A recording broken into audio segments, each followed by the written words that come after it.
मैं हूं अमीन, अपने यूट्यूब चैनल अमीन व्लॉग के साथ हाजिर हूँ। जैसा कि आज हमारा टॉपिक है रिस्की इन्वेस्टमेंट और रिस्क फ्री इन्वेस्टमेंट, दोनों में क्या फ़र्क है।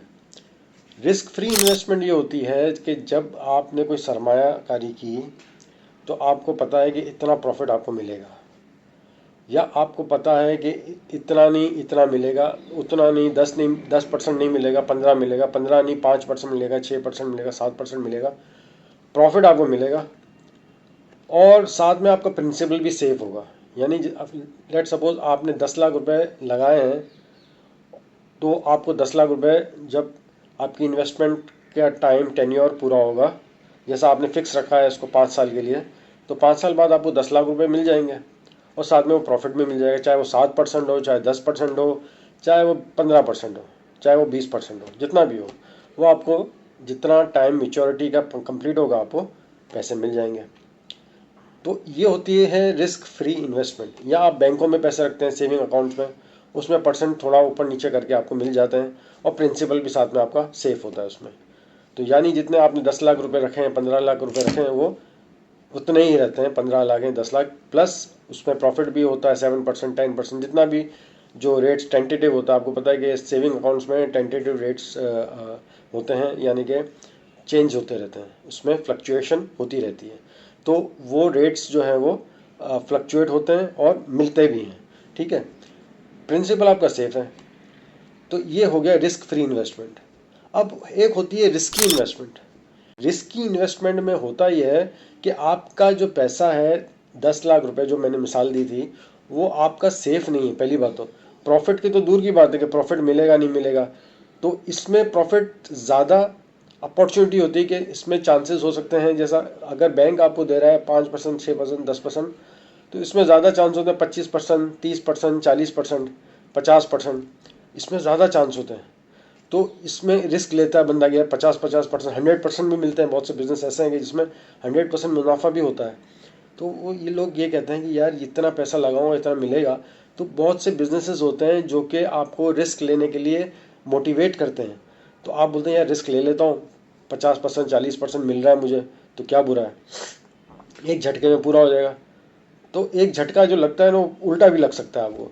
तो वो रिस्की इन्वेस्टमेंट होती है। यानी कि आपका प्रॉफिट तो चलो, आपका प्रॉफिट है, लेट सपोज आपने बोला कि 40% मिलने का, आपको नहीं 40 नहीं मिला, आपको 25 मिल गया, फिर भी बैंक से तो बेहतर है, ठीक है। लेकिन इन केस वो 25 ना मिले, 15 मिले, तो भी ठीक है, बेहतर, बैंक से बेहतर है। लेकिन बैंक से कम भी हो, 5-6% मिल गया, बैंक ने 10% दिया, तो भी कोई इशू नहीं है। लेकिन ये भी रिस्क नहीं है अभी तक। रिस्क तो उस वक्त है जब आप इन्वेस्टमेंट आपका जो है वो, जो आपने सोचा था 40-50% होगा 10 लाख रुपए में, आपको जब ये आपने इवेंट किया या बिजनेस किया या ट्रांजैक्शन की, उस ट्रांजैक्शन के बाद वो 10 लाख रुपए जो है आपके 5 लाख रह गए। तो ये आपका क्या हुआ, इन्वेस्टमेंट कम हो गई। तो ये इवेंट के बाद या जो आपने ट्रांजैक्शन की जिसमें आपने कोई चीज़ बेची या चीज़ खरीदी, उसमें जो लॉस हो गया आपको, वो आपका 5 लाख रुपए लॉस हुआ और 5 लाख जो है वो आपका बचा रहा, और 5 लाख लॉस, यानी 10 लाख की इन्वेस्टमेंट में 5 लाख आपका लॉस हो गया। तो ये होता है रिस्की इन्वेस्टमेंट, यानी आपकी प्रिंसिपल भी दाव पे लगा होता है, प्रॉफिट तो दूर की बात है। तो ये वो लोग खेलते हैं जिनको पता होता है, जो बिजनेस में होते हैं या जो बिजनेस को के अंदर नौकरी कर चुके होते हैं या काम कर चुके होते हैं या किसी के साथ पार्टनरशिप में होते हैं या किसी तरह से लर्न करते हैं बिज़नेस को। तो पहले हमेशा बिज़नेस करें तो मैं यही कहूँगा, अगर बिज़नेस करने का शौक़ है, पहले आप तजर्बा ले लें, किसी जगह पे जाएं, बैठें, नौकरी करें, मुफ्त में नौकरी करें। अगर आपको सीखना है तो पहली बात तो वो समझ जाएगा, तो वो अंदर भी नहीं आने देगा अपने बिज़नेस में। लेकिन कुछ लोग होते हैं जो कि सिखाते हैं आपको, दिखाते हैं चीज़ें। तो ऐसे लोगों के से दोस्ती रखें और आप उसके बिज़नेस को सीखें, लर्न करें, फ्री ऑफ चार्ज लर्न करें। जब आपको पता चलेगा इसमें कितना प्रॉफिट है और इस तरह से अर्न करने का तरीका होता है, तो फिर आपको लॉस नहीं होगा, लॉस होने के चांसेस कम है, फिर आप रिस्क लें। तो जब तक आप रिस्क लेने की पोजीशन में नहीं आते, उस वक्त तक रिस्क फ्री इन्वेस्टमेंट में अपना पैसा रखें, क्योंकि एटलीस्ट आपको कुछ ना कुछ पैसे आने चाहिए। क्योंकि इन्फ्लेशन रेट की वजह से आपकी पैसे की वैल्यू डिवैल्यूएट होती है, आपकी रुपये की कीमत जो है वो डिवैल्यूएट होती है। लिहाजा यानी कम हो जाती है। लिहाजा आपको कहीं ना कहीं तो रखना है बैंक में, ऐसी जगह पे जहाँ पे इसको जो है वो इन्फ्लेशन की वजह से, जो महंगाई की वजह से हम जो मसले होते हैं उसको फेस कर सकें।